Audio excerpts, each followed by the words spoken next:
A paz seja com você, meu amigo e irmão em Cristo Jesus, nosso Senhor.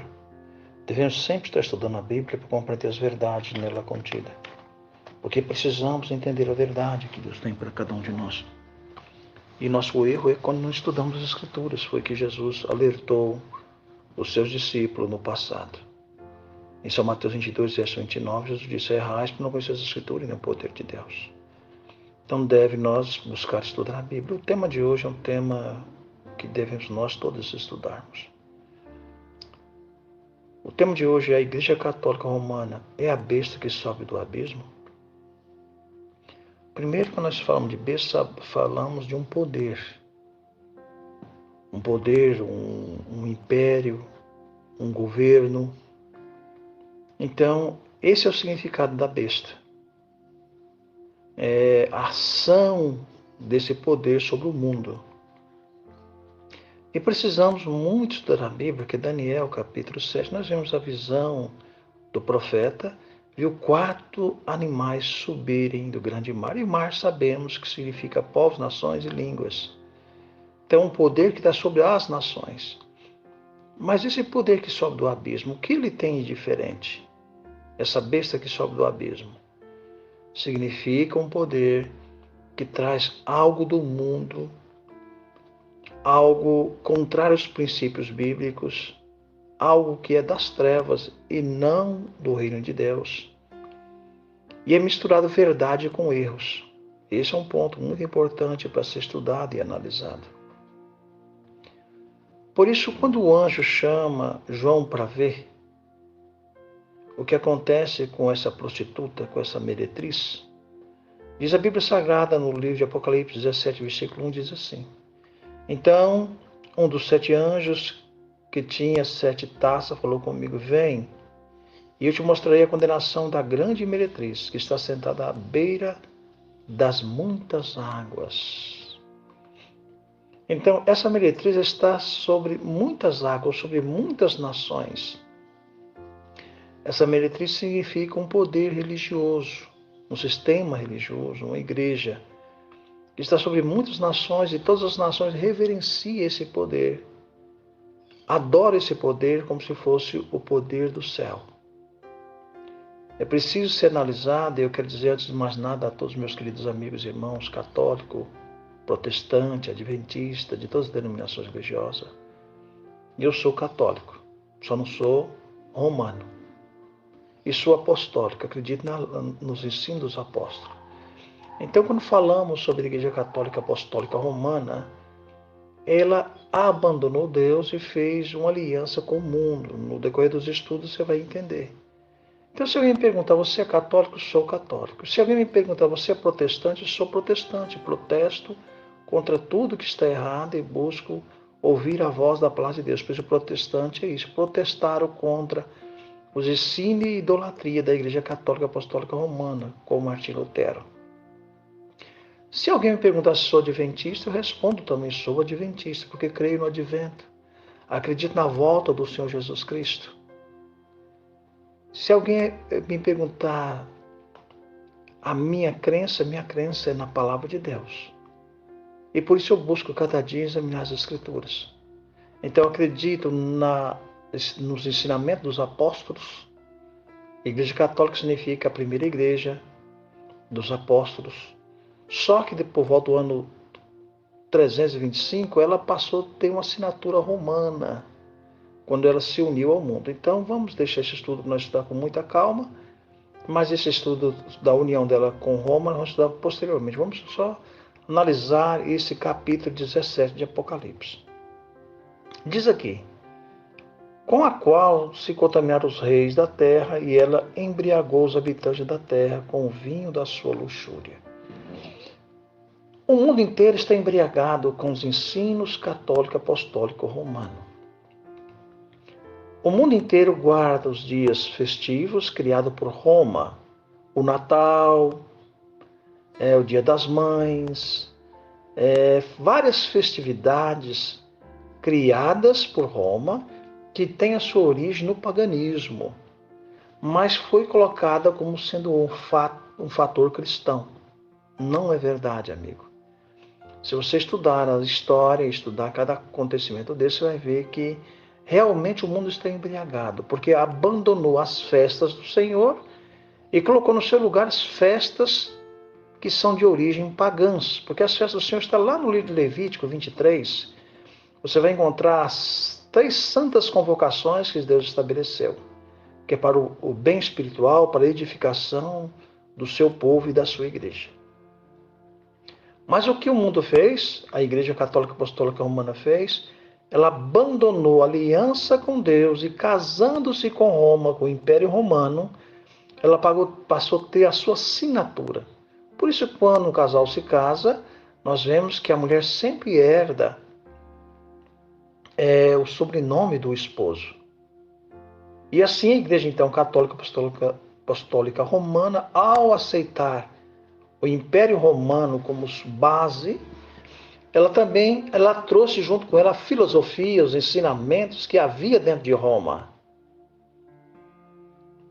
E acrescentou isso como misturando com o cristianismo, e tornou no que se é hoje. Por isso o texto deixa bem claro. Que ela contaminou os reis da terra, ela embriagou os habitantes da terra com o vinho da sua luxúria. Então, com seus ensinamentos, o mundo todo é embriagado. O mundo todo comemora suas festividades, o mundo todo guarda seu calendário, que foi criado no ano 1582. O mundo todo aceita a sua idolatria. O mundo todo tem a Igreja Católica como a mãe de todas as religiões.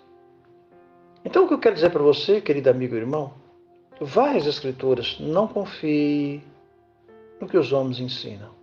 Eu também peço que não confie em mim, eu peço que você faça as Escrituras, mas vou deixar que a Bíblia e os fatos históricos nos relatam o que a igreja fez no decorrer do tempo. Aqui no livro chamado Grande Conflito, página 382, diz assim: Babilônia é também acusada do pecado de relação ilícita com os reis da terra.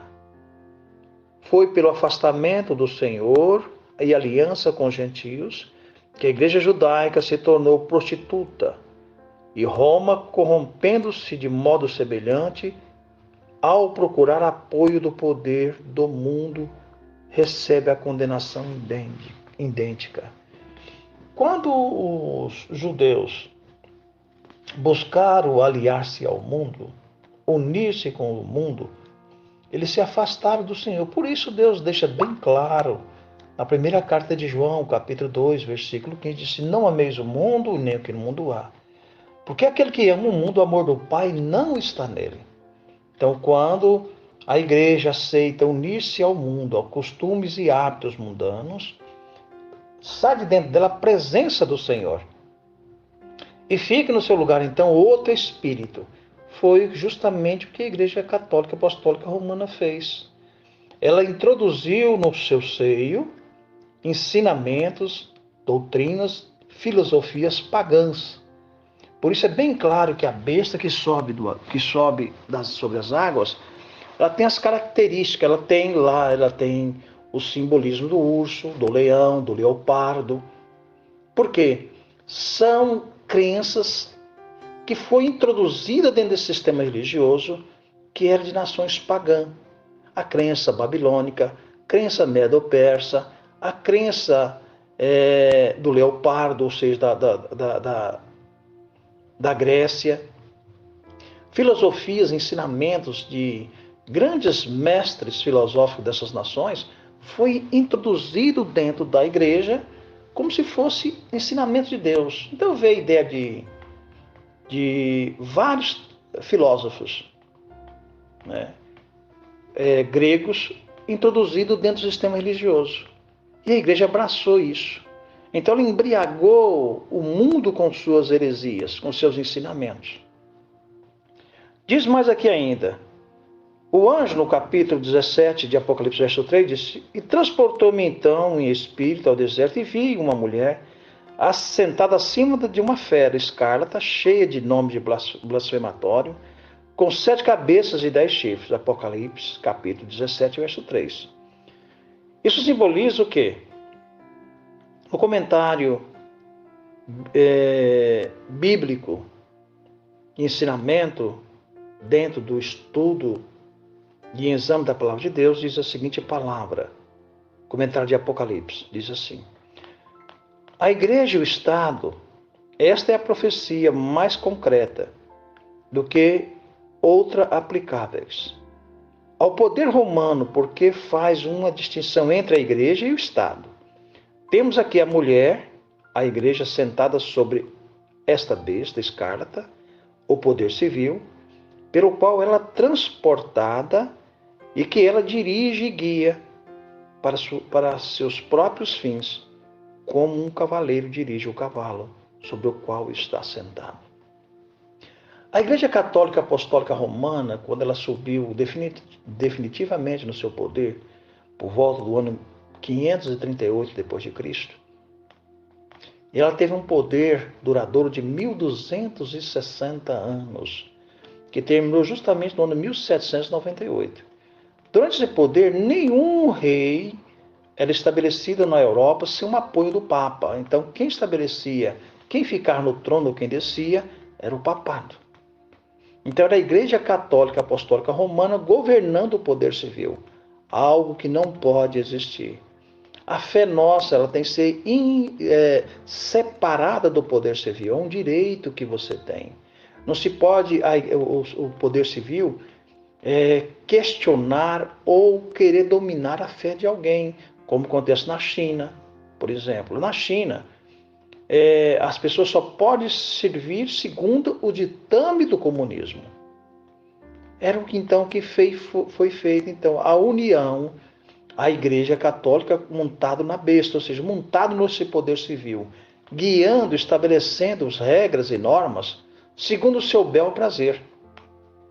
Desta forma, houve perseguições, houve as cruzadas, houve as batalhas, as guerras, sempre que a igreja estava envolvida dentro dela. Ao estudar o passado, nós vemos o que há de acontecer no futuro, porque novamente esse poder, ele vai dominar o poder civil. O poder religioso vai se unificar ao poder civil e vai oprimir e perseguir todos aqueles que não concordam com o sistema de idolatria e filosofia pagã estabelecido dentro do sistema religioso. É por isso importante nós estudar. Diz aqui mais. A mulher estava vestida de púrpura, escarlata, adornada de ouro e pedras preciosas e pérolas. Tinha na sua mão uma taça de ouro cheia de abominação, de imundícia e de prostituição. Essa taça cheia de prostituição são doutrinas ensinadas erroneamente pelas denominações religiosas, inclusive pela Igreja Católica Apostólica Romana, a qual adulterou os mandamentos de Deus, adulterou o calendário bíblico, fez modificação, alteração em tudo aquilo que Deus estabeleceu. Por isso, hoje nós vemos o mundo todo seguir o calendário gregoriano, não o calendário bíblico. Nós vimos hoje o mundo todo seguir o sistema estabelecido por esta igreja. E é tão claro qual é a cor predominante dentro da Igreja Católica Apostólica Romana. Como seus cardeais se vestem? Nota o que diz o comentário bíblico do Apocalipse. As vestes e decorações desta mulher, representada no versículo 4, estão em flagrante harmonia com a aplicação feita este símbolo, as principais cores usadas nas vestes do papas e cardeais são a púrpura e escarlata. Sempre que você olha nos vídeos, você vê os papas com seus trajes e sempre aparecem as cores berrantes do vermelho, escarlata. Está ali então a maneira em que a Bíblia especifica quem seria esse poder. Nós não podemos ir contra o que a palavra de Deus nos diz. E diz aqui algo importante. No ano de 1825, nota o que aconteceu.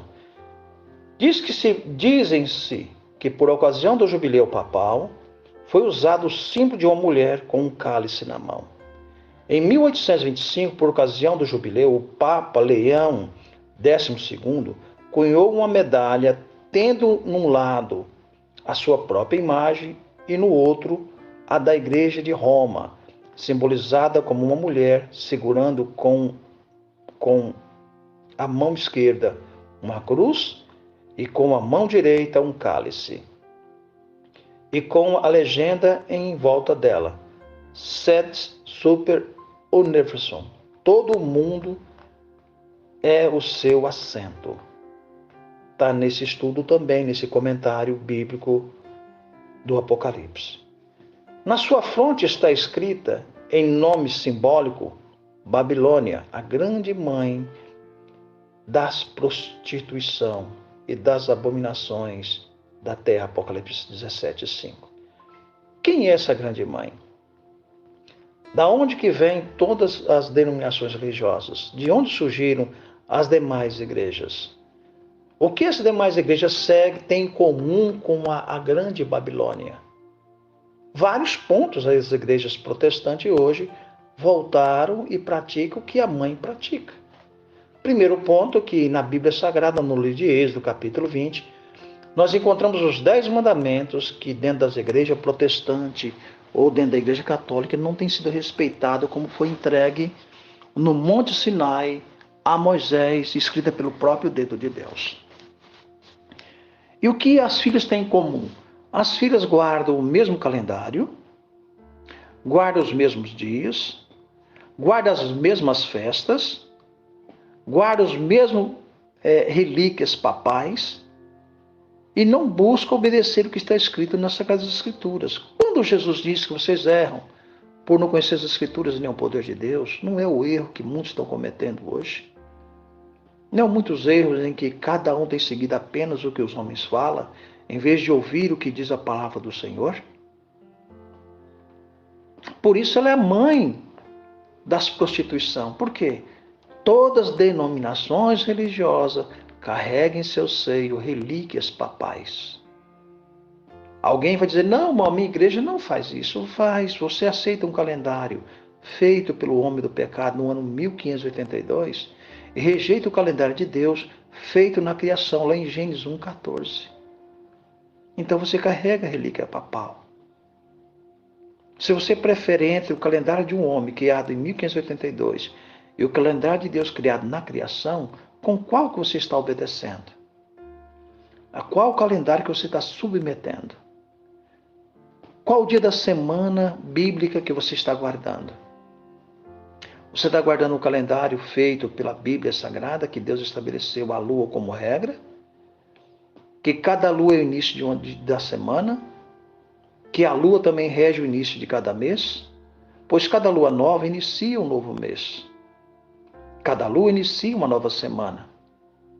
E qual que você está obedecendo? Você está obedecendo uma relíquia papal, o ensinamento dos homens, do que o ensinamento de Deus? Pare e pense nisso, amigo e irmão. Quando Jesus diz, vocês erram porque não conhecem as Escrituras, será que você não está errando por causa disso também? Eu quero dizer para você que não acredite e nem confie em mim. Vai às Escrituras, examine a palavra de Deus. Pois o próprio Jeremias 17:5 diz que maldito o homem que confia no homem e aparta seu coração do Senhor. E diz mais aqui, no comentário bíblico do Apocalipse. Diz assim: o que significa Babilônia? Babilônia significa igreja mundana, universal. Pois de ter visto que não pode ser nenhuma das outras duas coisas, as quais o termo poderia ser aplicado, resta apenas este: nas mãos, mas não somos abandonados nesse assunto. Esta espécie de raciocínio, Babilônia é chamada uma mulher usada como símbolo, significa uma igreja. Interpretamos a mulher de Apocalipse 12 como sendo uma igreja, e a mulher de Apocalipse 17 deve indubitavelmente interpretar-se como significando também uma igreja. Então nós encontramos, no Apocalipse 12, encontramos a igreja de Deus, a mulher vestida com a lua, coberta com a luz do Senhor. Esta mulher, ela tem ação, a pureza, a verdade de Deus. E encontramos em Apocalipse 17 outra mulher, embriagada com o vinho da sua prostituição. Nós vamos dar continuidade nesse estudo, para que você possa entender, mas quero ler mais um texto. O destino da prostituta, no versículo 15, temos uma clara definição do símbolo bíblico das águas, representado povos, multidões, nações e língua. E o anjo disse a João, chamando-lhe a atenção para esse assunto, que lhe havia de mostrar a condenação desta grande prostituta. No versículo 16, essa condenação especificada. Este capítulo tem, naturalmente, mais específica referência, mais especial referência à mãe, ou à Babilônia católica. O capítulo seguinte, se não nos enganamos, trata do caráter e destino de outras grandes ramos de Babilônia, suas filhas caídas. O que quero dizer para você, meu querido amigo e irmão? A prostituição é abandono da verdade bíblica, abandono dos princípios estabelecidos pelas Sagradas Escrituras. E, infelizmente, as igrejas têm feito isto, abandonando cada dia mais a verdade do Senhor. Que Deus tenha misericórdia de ti e de mim, que possamos nós nos enriquecer no conhecimento da Palavra de Deus. Daremos continuidade nesse estudo para que você possa, de fato, entender a verdade para o tempo presente. Para que você possa pesquisar. Leia as Escrituras, examine a Palavra de Deus. Não deixe ser enganado pelo que os homens ensinam, mas vá em busca da verdade contida nela. A grande Babilônia tem embriagado o mundo. E assim as pessoas têm abandonado a verdade de Deus e seguido o mundo dentro da igreja. Prepara-se, o Senhor Jesus está voltando. O mundo está pedindo socorro e Cristo está voltando para buscar a sua igreja, aquela igreja pura, sincera e verdadeira.